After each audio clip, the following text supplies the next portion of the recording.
With those as considerations, let's begin with a prayer. I'm going to go with 2 Corinthians 10, 3-5 as our scripture. For though we walk in the flesh, we do not war according to the flesh. For the weapons of our warfare are not carnal, but mighty in God for pulling down strongholds, casting down arguments, and every high thing that exists itself against the knowledge of God, bringing every thought into captivity to the obedience of Christ. Heavenly Father, we thank you for this opportunity to be with you and those that are live and those that will be watching on replay or replaying the replay. Lord, we want to be in your favor. We want to be obedient to you. We want to live as you've designed us to, Lord, because we know that through your grace, through your mercy, and through your ground rules for our life, you've given us favor in every area of our lives, including our marriages and our relationships. Lord, we ask that we use this time tonight as an opportunity to bring each of these people to a whole new level of moving forward in their lives. In Jesus' name, amen. Mhm.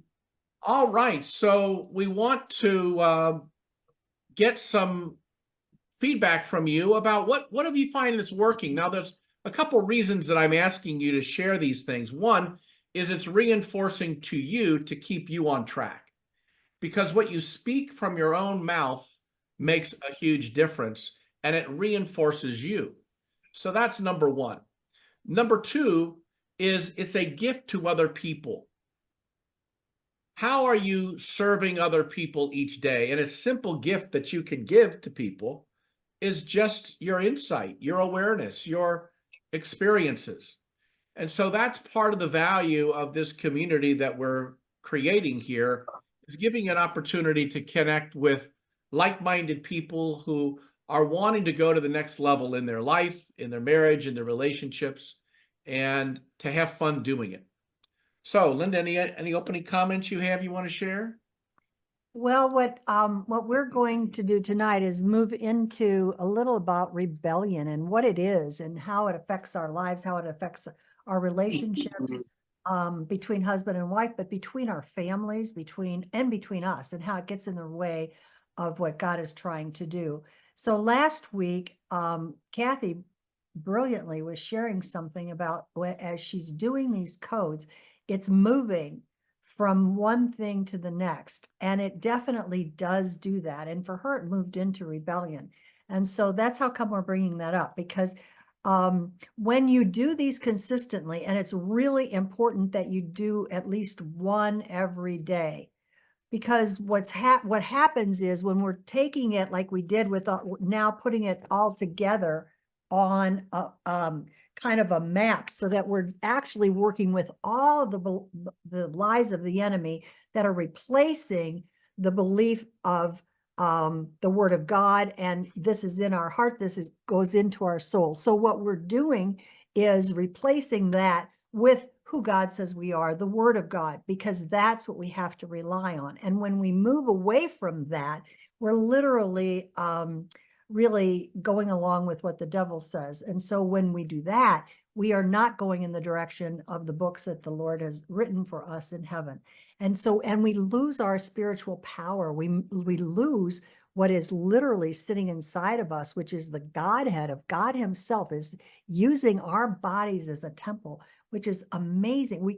I can't even fathom that. I can't take that in really, but that's what's happened. And so he has given us all of his power, but we're not seeing that because we're not accessing it.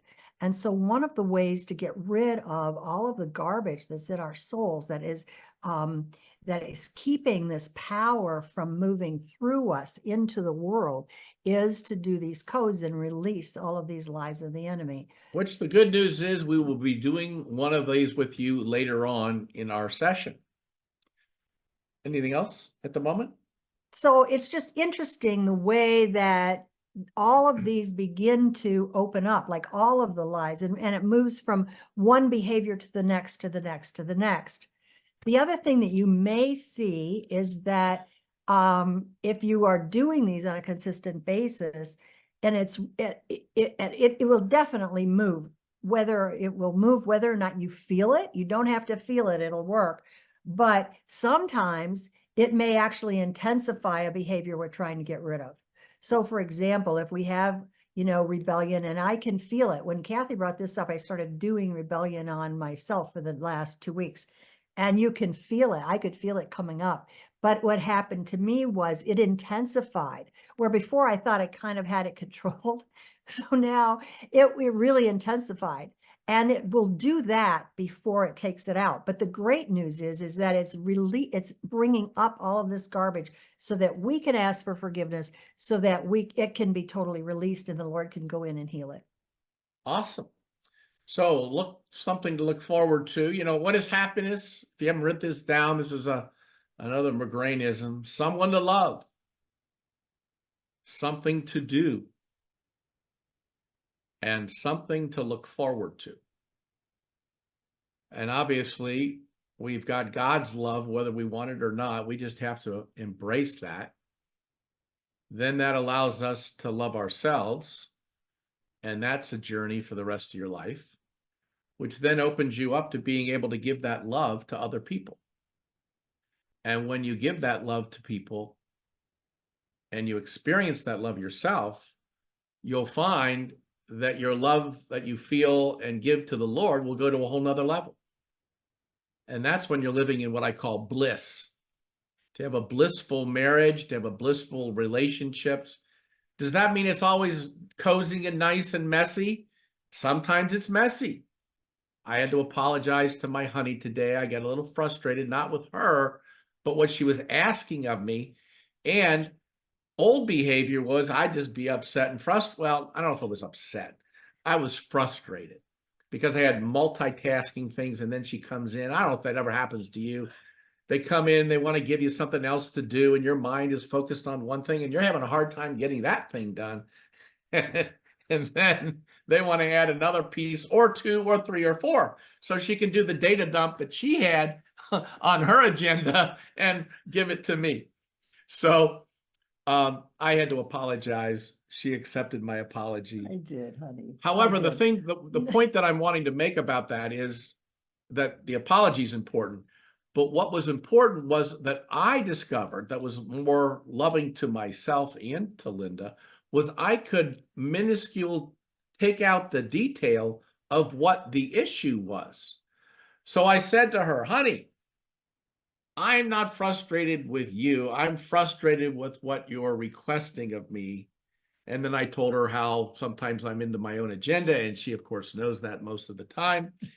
And she says, of course, I forgive you. And I said, forever, realize this was the anchor. This was an affirming moment. This is what I call, called plussing. So plussing is I could say, I apologize for being frustrated with you.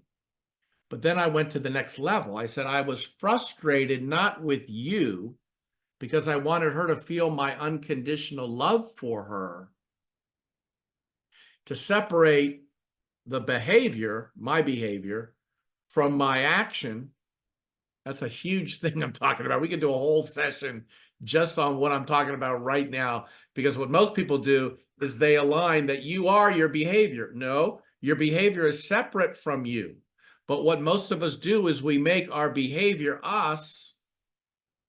And when you don't behave well, like I didn't, then that creates basically low self-esteem and a diminishing of you, which then leaves you and your partner in more frustration. So what did I do? I very simply said, honey, I apologize for being frustrated with you. The affirming thing was, I'm never frustrated with you. I'm frustrated with the request that you make from me at times. It's not always. You never want to use those always, forever, never. Remove those words from your vocabulary, because when you're operating in the forevers, the absolutes, they come back. Always, I never do what? So it worked out. And then we were able to move on. Because the other skill for you to look at is what's your rebound time? Write that down. What's your rebound time? How quickly can you get out of one state into a new state? So she was making dinner as I'm walking from my office to go to dinner, her making it, of course, which was very nice. I then realized, Bill, there's a check in your spirit. You weren't nice to her. You were not loving. You didn't give her TUL. You gave her TCL, total conditional love. And I just wanted it my way. Don't we all want it just our way at times? So when it doesn't go your way, in my case, I get frustrated at times. So the point was that I caught myself and I quickly, probably within seconds of seeing her, I got her attention. She could kind of feel the energy. She looked at me. She said, "What?" And then I shared what I just shared with you.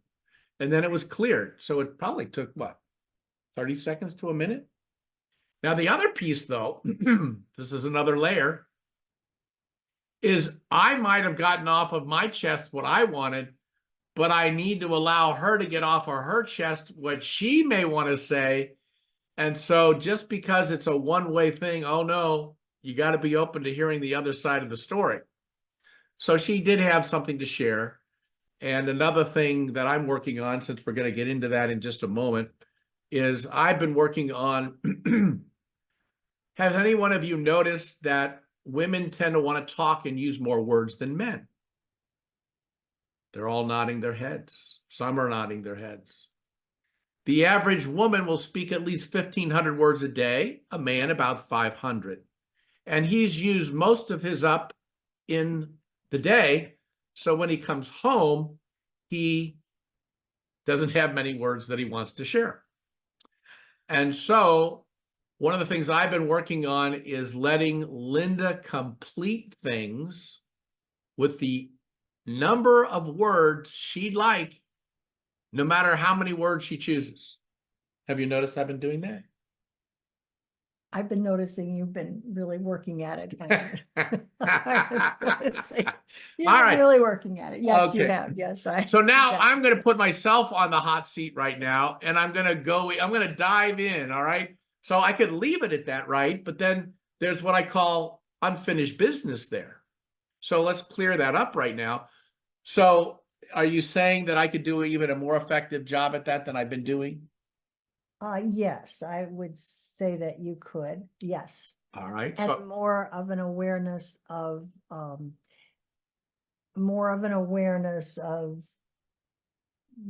uh, what's happening at the moment and what you're requesting and what I'm sharing, because sometimes you just want to fit that into a little pinhole because that's the only agenda you have. So you don't want to hear the rest of it. the rest of the But story. the rest of it affects the little pinhole. And so you really need the rest of it in order to make a wise decision about the little pinhole thing. Okay, so you'd like me to listen longer and keep a more open mind to what I'm hearing. Oh, that'd be awesome, maybe. Oh, I Yes. just hit the nail on the head here. However, That'd be so good. I'm at level 2 now, all right? So now I'm going to go to level 3. And you want it to be specific. So specifically, what suggestions would you have based on now living with me as long as you have? What would you suggest that I do or not do so that I meet more of your needs? I would suggest that you're hearing what I'm saying, but you don't like what you're hearing, and you think you can get me to do what you want me to do. Oh, guys, we never do that, do we? If you just push a little harder. Okay. And probably I've taught you that, but also you're very, very persistent. And I love to please you. So we've got, there's a dynamics going on there. But if you would hear what I'm saying and take that in and apply that, for example, your frustration today was I came in at your request to do something you wanted me to give you. I gave that to you, and then you asked for part two, which I wasn't ready for. And I said I wasn't ready, and you said, well, you can just give it to me. You can think about it now and give it to me. And sometimes I can. Then I couldn't, and I just asked for a little time. And you didn't like the answer because you were focused on it right now. I had and an you agenda. Wanted to get it done right now, which I get. I get it would have been really nice for me to have had it, but I didn't. And so if you would just believe that I didn't have it and I can get it for you as quickly as I can. And I know you don't like waiting even 10 seconds, but sometimes I need that time, sweetie. All right. So you heard those ideas. So now if I'm externally listening, I'm not on my agenda taking in everything she just said. I'm really hearing her words and taking that in. So then I'm just going to give it back to her.